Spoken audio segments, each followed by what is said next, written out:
আসসালামু আলাইকুম my honourable viewers. আজ যে রান্নাটি করছি, প্রথমে টমেটোটা ফ্রাই করে নিচ্ছি ফ্রাই প্যানে, আর এদিকে আগে আমি বেগুন আর আলুটা ফ্রাই করে ফেলেছি, আর মাছটাও ফ্রাই করে ফেলেছি। তো এখন আমি দেখাচ্ছি যে আরও অন্যান্য রান্নার যে ব্যবস্থা আছে। একটু মুরগি রান্না হবে, তারপর মাছের যে পেটা আমরা বলি বা পেটি বলেন অনেকে, তো সেটা আর কি, মাছের পেটাটা আমরা এভাবে খাই বেগুন দিয়ে, পটল দিয়ে, এগুলো দিয়ে, তো সেটাও রান্না করব। এদিকে এই যে বিড়ালের জন্য রান্না করা হচ্ছে মুরগি, গাজর, হ্যাঁ, মিষ্টি কুমড়া দিয়ে ওকে খাওয়ানো হবে, তো সেটা চালে আসছে। আর এদিকে আমি বসিয়ে দিয়েছি এই পাশেরটায়, আমি ওই প্যাটার জন্য বসিয়ে দিয়েছি। প্যাটাটা আমি রসুন দিয়ে, লবণ দিয়ে আমি বসিয়ে দিয়েছি, একটু পানি ছিল সামান্য, সেটাও সহ বলক আসছে এখন। তো সেটা হতে থাকুক, সেটার গন্ধটাও চলে যাবে, বেশি করে রসুন দিয়েছি তো অতএব সেটার গন্ধটা চলে যাবে এবং খুব সুস্বাদু হবে, মানে খুব ভালো হবে, ভিতরে পর্যন্ত আর কোনো গন্ধ থাকবে না।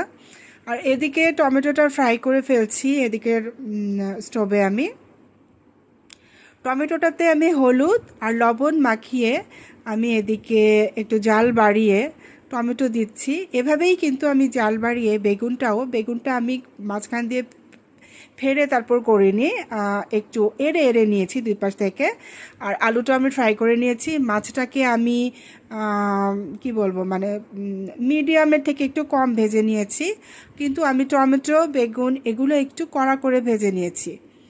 তো সেগুলো এখন প্রায় কমপ্লিট।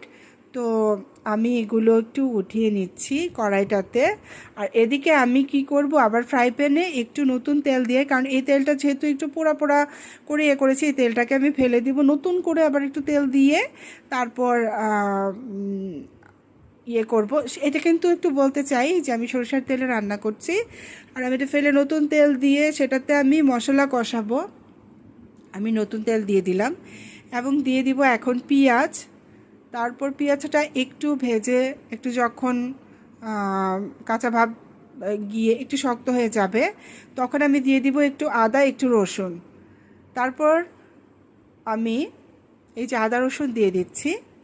তো তারপর আমি দিব 1 চা চামচ মরিচের গুঁড়ো, লাল মরিচের গুঁড়ো। তারপর দিব 1 চা চামচ আর অল্প একটু ধনিয়ার গুঁড়ো এবং হলুদ দিব।